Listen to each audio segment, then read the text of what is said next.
We're getting towards the end of the year, beginning a new one, and everybody's talking about kind of those resolutions and things that go along with that. And here we have Debra Atkinson. She's joining us here this morning with Flipping 50, kind of a voice for fitness. And you are going to tell us why weight loss is one of the worst New Year's resolutions that we could possibly be making. Is it fair to say it's probably one of the most popular when people are making New Year's resolutions? It's always, top one or two. Yes. Year after year, which points out the problem why it may not be working out so well for you. Right? So is that why we say it's one of the worst New Year's resolutions? It's one of the worst, especially the older you get, because if you're focusing on the weight only, when you lose weight, we lose a portion of muscle and fat.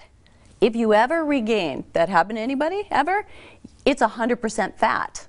So if you do that in cycles over your lifetime, by the time you're in 50s and 60s especially, you've slowed your metabolism, because muscle is what boosts metabolism. Right. And then we're looking at older age where we're frail and at risk for falls. So frailty and falling and hip fractures, all of that plays into this New Year's resolution where we only care about what the scale says and am I happy today? Tell me, right? I lost weight, and then we think we're happy, but that can come back to bite you in the you-know-what.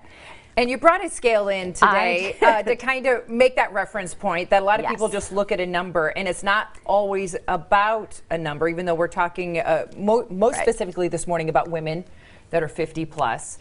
Why is just getting on a scale and looking at a number not necessarily your entire truth? Because all it's telling you is the number. It's not telling you, did I lose muscle or did I lose fat? And we always, even if you're doing everything right, we lose a portion of muscle. What we're trying to do is optimize that and then offset it. So big proponent of strength training, because we've got to be doing that in order to offset the muscle losses that are easier starting at age 25. We peak in our muscle mass, and then it's easier to lose it than it is to hold on to it or to gain it. So if you've done that for decades, you're behind already. So it's never too late. You can start today. You can start when you're 80 and still grow muscle. It's possible, and we know it. So that's one of the things you should put on your list. Is maybe my resolution is start strength training, strength train to fatigue, not to tired.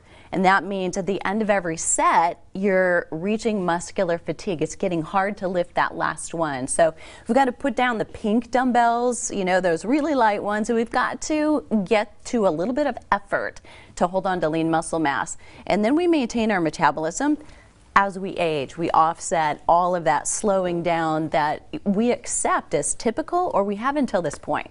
We're all going to change the way everybody ages.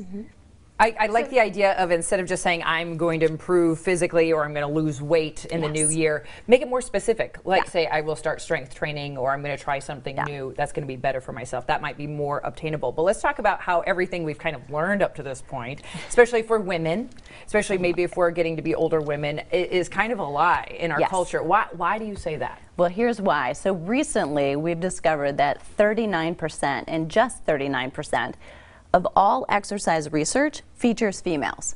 So that's any age female. So if you're a woman who's 55 or 65 or 25 for that matter, a small fraction of that now is you. So that's gambling with really bad odds. If you've been following a YouTube video, or you've been following an exercise program, and they're all ages and both genders in the class, you have to ask, was that designed based on people like me? Are they my age? Are they in the same status in health? Were they doing the same things as far as eating the same diet, sleeping the same way, exercising the same way? And many times we're going to find, no, that's not true. It's not specific to you. So if you're frustrated or you're just exhausted from exercise, I challenge you to ask. Challenge everything. If you're working with a trainer, you're going to a program, go and ask, was that designed based on me? Where's the science behind this? Because a lot of people are really quick to grab onto that thing that they see that is getting results with somebody. Yes. And so how do you recommend they kind of go about finding the right exercise and program for?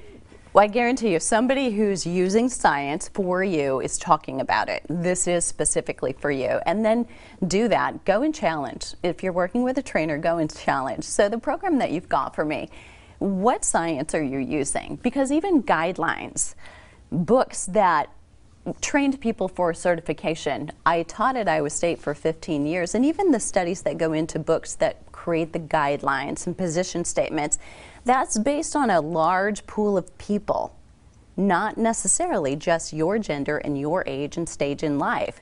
So we really have to now personalize things. We're doing it with our diet. We're doing it with how much sleep do you need. We should do it also with our exercise. What do you need at this moment in your life that you're in right now? I like that. Okay, so we want to leave on a positive note as we're going into the new year. What do you recommend, especially if you are female and maybe getting a little bit older and feeling like it's not as easy to get that weight off that we're looking to improve ourselves? What's the best way? I know you have some books and some reading that can guide people in the right direction, but what's your best word of advice before we go? So number one, everybody, no matter what age, be strength training. We can't outrun it. We can't out Zumba muscle loss as we age. So starting in our 20s, 30s, 40s, 50s, 60s, 70s, no matter how old you are, start that. And then never, ever, ever, ever, ever, ever buy a scale, again, that only tells you weight. You want to know that body composition. What's my fat? So that if I'm losing weight or you're not and you're frustrated, if you get on that scale, you're not losing weight, but you're losing body fat, you're probably gaining a little lean muscle, and I guarantee you, you will be in the back of the closet clothes okay with that. Yeah. So focus on the right target. I love it. I love it. Okay, Debra, we want to be successful, and you have a great way of inspiring women. How can they learn more from you? Flipping50.com, Boom. all spelled out. Love it. So great to see you again. Yes, You're such thank a wonderful you. inspiration. It's a great for tip us. on the scale. All right, We need make to that know more. resolution, but make it the right one. Might be some strength training in 2020.